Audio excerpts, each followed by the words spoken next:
And welcome back. This is a kind of a new video style I'm gonna be doing. I got my buddy Joe on the phone.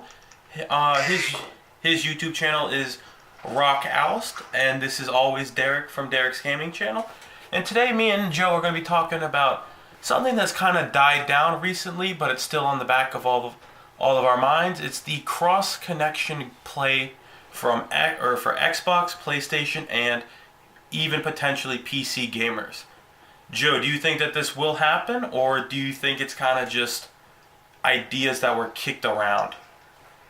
I think at first it was an idea that was kicked around, but recently, with Microsoft talking about playing some PC games like on Windows 10 and playing them like you can be able to play them on Windows 10 and on Xbox One, I think it might actually be a possibility that they'll do it with other consoles.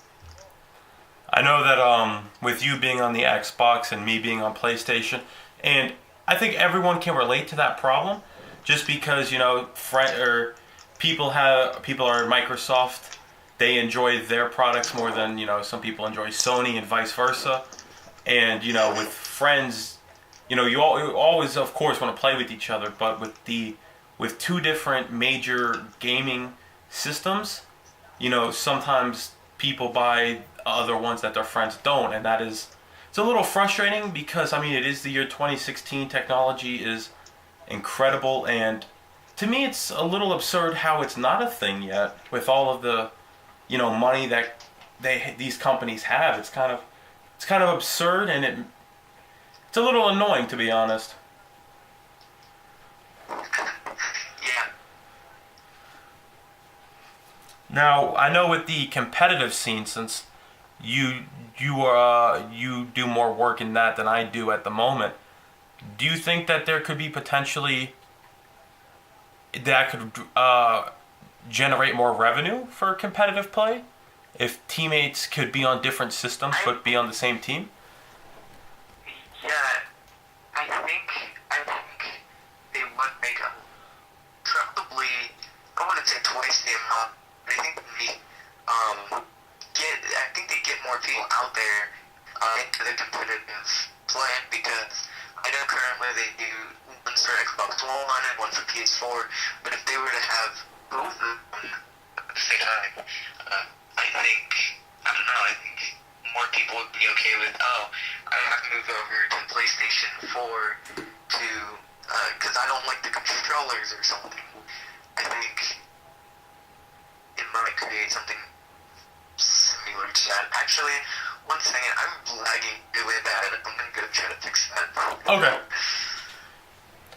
For those of you just joining or who may have skipped the intro, this week's topic is going to be the cross-connection gaming, and if it's a possibility and if it will happen. Now, this was a topic that was brought forth quite heavily the last month or so with people, or with, I believe it was some execs over at Sony and Microsoft, I'm not sure if it was emails or actual press conferences, but saying that they were trying to incorporate cross connection play. And in my mind, that's a good thing that they're looking into it. But in all honesty, with it being the year 2016 and with how far games themselves have come and the internet itself, why are we not able to do this? Now, one thing that could possibly be holding it back is money. As you know, money is kind of hard to come by, and you gotta work your ass off for it, and people don't feel like doing that. So maybe it would take them a ridiculous amount of time to set up maybe even dedicated servers for both networks can enjoy. I feel like there might be, I feel like it might be pretty easy, but when like how you just said it, I feel like it would be difficult to get both servers running on the same time, and because especially since they have different graphic cards, etc., I feel like they'd have to adapt both of them. Don't know how well that would work. And it would probably bring up some interesting technical challenges with the graphics cards, and just with the just the way that the systems are built. You know, Microsoft may have their style, Sony probably has their own style, and that might be for internet technicians, or however the job description is. You know, that might be hard for them to get a kind of network for both of those to be compatible with. I'm not sure the whole science and technology behind what that could possibly curtail. And I mean, both systems work. I don't remember what it's called. I'd be interested. I could probably pull it up in a second. But they both run on the same processor. It's just not the same.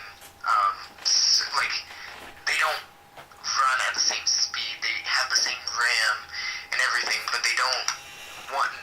The Xbox is a little bit slower in processing the graphics and stuff. So I feel like, do you feel like do you feel like that would create a little bit of a lag problem? Yeah, and I know with it would probably make a lag problem, and I know with especially you probably have noticed the lag on, you know, Call of Duty Black Ops 3 recently, with as many people are on their servers. It's, you know, if the standard yearly titles and new systems can't fix lag on a network, you know, that's supposed to be for one specific system, you know, how would it fare with two different systems on it? And when you mentioned that, I actually thought about it. Now that they have dedicated servers and it's not just connecting like from one person and everyone connects to that person, I feel like, you know, it would be so difficult to link up the PlayStation Network servers to the Xbox Live servers. Yeah, and now if this were to be confirmed that they were working on it and they were close, and it was, let's say, an extra $60 per year along with the PlayStation Plus and the Xbox Live. Now, would you think that $60 would be a fair price, or do you think that's a little too much for something that should probably already be in motion and for free?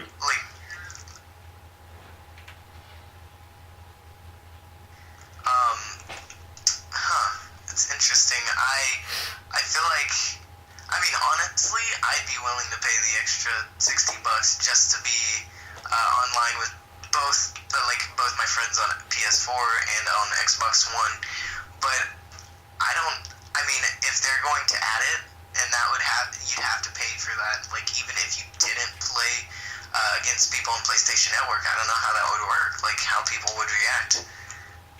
Yeah, I think that's a fair point.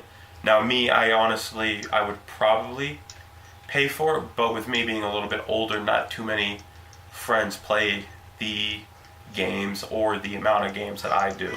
So I'd kind of have to weigh the cost against, you know, how much I would use it. Yeah, definitely. And I mean, I'd hope that it wouldn't cost, just because it would better. I feel like it might better the sales for both systems, because now there's no worrying like, oh, I can't play with you, so I guess I'm gonna have to get a PlayStation, or I can't play with you, so I have to get an Xbox. I think I don't know, I feel like both people would benefit from it, and I don't think PlayStation wants to do that, since PlayStation is already making a ton of sales and Microsoft is struggling. Now, do you think that this is a sign of Microsoft kind of waving the white flag, and, you know, let's put, you know, the fact that Sony, you know, beat us pretty handily in the system wars, console wars, excuse me, and let's try and better this already great system. Do you think it's something to that effect, or do you think that this is something that the two have been kind of working with but have kept it secret? I think they might have been thinking about it, like Microsoft themselves, and maybe the PlayStation community, Sony probably was thinking, this would make sense, but they didn't talk about it much until after the two systems came out. And I mean, that's a lot of stuff to think about. Sorry. I'll go to the other topic about the white flag. I do think Microsoft has reached a point where they're like, well, we know you won, but we kind of want this to be even better. Like, can we make both of our systems more convenient, better for the community? But I mean, that might not be what they're thinking, but I feel like they might just have given up and been like, we don't care about the sales anymore. Winky face. I don't know if that's what they said, but I think both companies would profit from this, and I think it's definitely something that they probably did communicate before it was even released that they wanted to do this. So. Okay. Now. I mean, I'd like to think that it's not just for the money, but it probably is. Yeah, and that's the unfortunate part of business is you got to make more money than you spend. So I guess I can understand it from a business aspect, but that would kind of suck if that was the main reason. Now, what's a time frame that you think this would be done in, if it will in fact be done? It probably wouldn't happen for another couple years. I mean, I'd hate to say it, but with the way you can't get certain games like Gears of War isn't available on the PlayStation Network, so it's not like you can just instantly just say, yeah, those games can be made available. Like, they're having trouble getting all the Microsoft, all the old Xbox 360 games on the Xbox One because they have to get the copyrights for them transferred to the Xbox One to be redone and stuff. So, after they'd probably have to get the Xbox 360 games all transferred to Xbox One, and then they'd have to get all the copyrights for any exclusives. I mean, I don't even know if they would include exclusives. I mean, well, yeah, that would be. They probably will, just because it's it would make sense. But now, since you said probably a couple years, maybe the PlayStation 5 and the Xbox 2 potential rumored systems. Do you think this could be a selling point for, forget the console wars, let's all come together, pick which system you like, and let's all play together? And they might have their own systems, but they might just, I don't know how that would work, because if they did choose to do that, they might just create one console, one super console. Yeah, one console that has multiple servers. They double their it would just be tremendous. Great service to have two different companies working, two great companies working on a single console. It would just be insane. And I think if they did try to cross-platform, they might end up just making a single console. I think that would probably improve the quality of the console itself, with all the graphics and gameplay and the mechanics within the system. Bring in PlayStation's share features along with the ability from the Xbox to use Skype when you play, and just make it all together just the system that everyone knows and everyone has.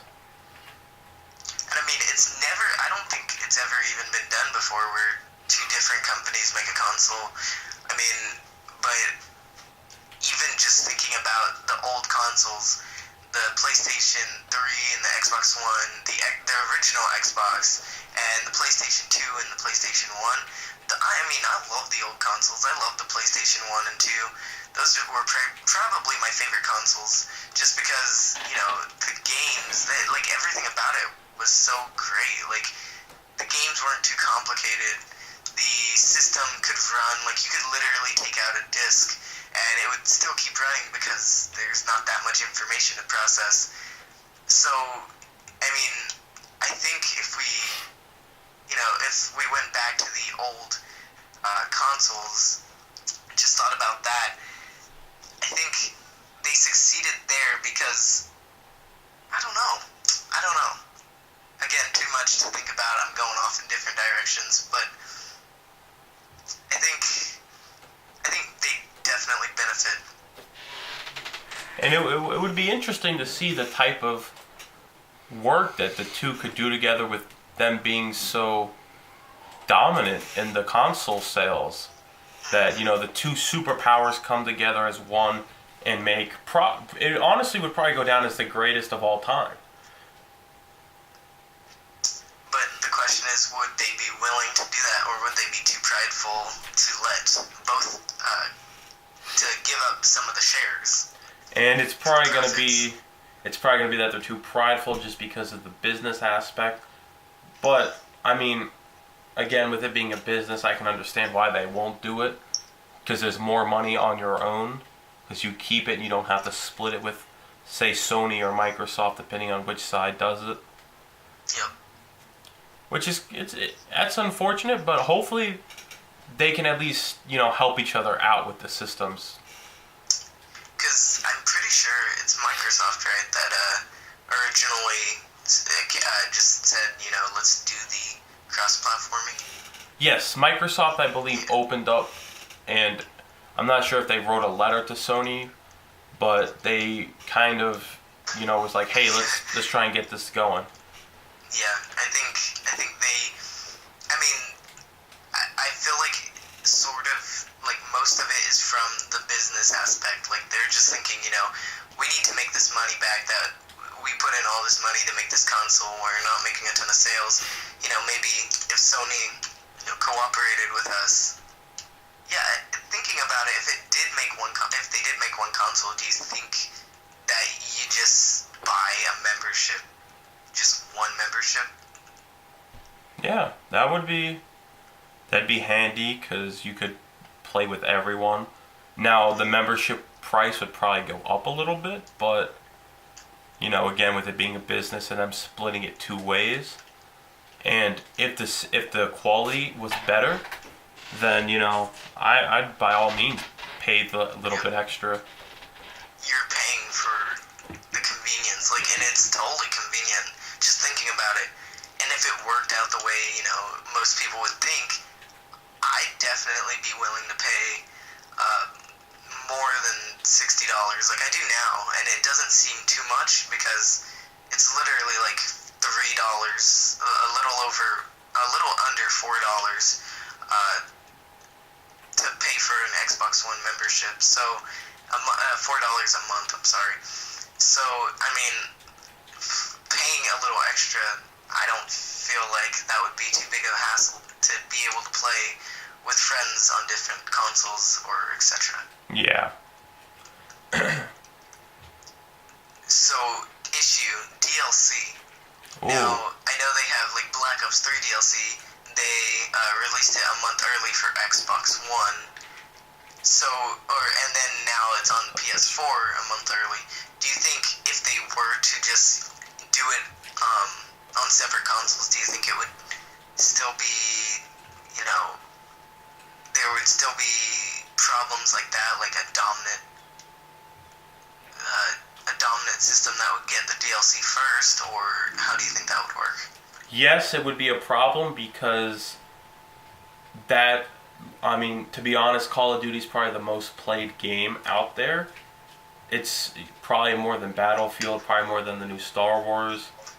And it's been consistently one of, if not the biggest games played each year. So with all those players, you're going to have the issue of Sony wants to retain the 30-day early DLC for their players, but Microsoft is going to offer Activision so much money to try and get it back for their players. And as long as the two powerhouses are separated, that's always going to be a problem. Now, I think Call of Duty is the only game that actually does like exclusivity deals with their DLC, but I don't play very many games with season passes. So as long as there's that money issue, and as long as it's a major game like Call of Duty, there's always going to be DLC exclusivities, and it's unfortunate because someone who bought an Xbox may not have known that, and they would have bought a PlayStation 4. But to me, it's not really fair to the players. But that's me being on the sideline for the first month on the PlayStation 3. But now being on the PlayStation 4 when we have it first, it's amazing. But it's still, not very fair to the players that play and to the community, to be honest. Like, if you think about it, the DLC that came out last year, I think it was, for Advanced Warfare, was Xbox 360 first, right? Or Yeah. Xbox One first. Yeah, and that was the last one. So, the DLC on Xbox One made probably a lot of people like, oh, let's get Xbox One, that way I can have that DLC before everyone else. And now that it's on PS4, I know so many people that I've played with on Xbox One that are like, not Xbox One, Xbox 360, that are saying, yeah, I'm moving to PS4, I'm not going to get an Xbox One. And I ask why, and they're like, because of the DLC, we get it first. So, honestly, you'd have to buy an Xbox One and a PS4 just to be able to get the newest DLC, like, no matter what. Like, again, that's pretty unfair. Like, you'd have to buy both consoles to be able to keep up to date with the DLCs. Yeah, and for those people listening in who may have gotten confused on how we got to this topic, with a same network for both PlayStation and Xbox, how would the DLC for games such as Call of Duty work? Because PlayStation has the exclusivity for their DLC; they get it 30 days early compared to Xbox. So this topic is trying to figure out ways and seeing if it's fair or not for players. So, do you think it'll go away if there is a unified network for the two different systems? Or I feel like if there is a single console that they both make, it will go away, but I do not think it will ever go away, even if they do have multi-connectional consoles, because then they'd have to do it for, like, if DLC came out, they'd have to do it for Wii U, which they're discussing, because, again, that's another one that some of these games are coming out on, and that they might want to do the multi console connection. I can't think of the term again. I think that they'd have a lot of problems to solve before they could go into it. yeah, and kind of talking about it, it brings up potentially more problems than it would fix. But it would still be cool to the players to, be like, we understand you guys have friends who may or may not have the same system. So here's an option. Now, albeit you'll probably have to pay more money to use this option, but you can play with your friends on the other system. Now, if it comes to that, I mean, that's cool. And it probably will come down to the money factor just because of, it's business. But, so what if they created a home, like, I feel like it would be a lot of work to get this up and running, so they might not even try, but what if they went ahead and, like, you create a problem where if I, say, I wanted to do this cross-platforming thing, and, I want to play with you, Derek, I'll pay the extra $25, $30 just to play with you too, and I'll do it. But once that happens, how many players are actually going to be on this single set where it's like two circles? There's PlayStation 4 and Xbox One, and where the two circles connect is where the people are cross-platforming. How many people? I mean, how long would it take before both Xbox One and PS4 are almost one circle. Yeah. So, I mean, I don't see how many people would actually be doing that if it were separated, and if it were just to be demanded by both companies. I don't know. That would be tough. It definitely brings up a lot of potential problems, but it also would potentially bring so many more people to the world of gaming.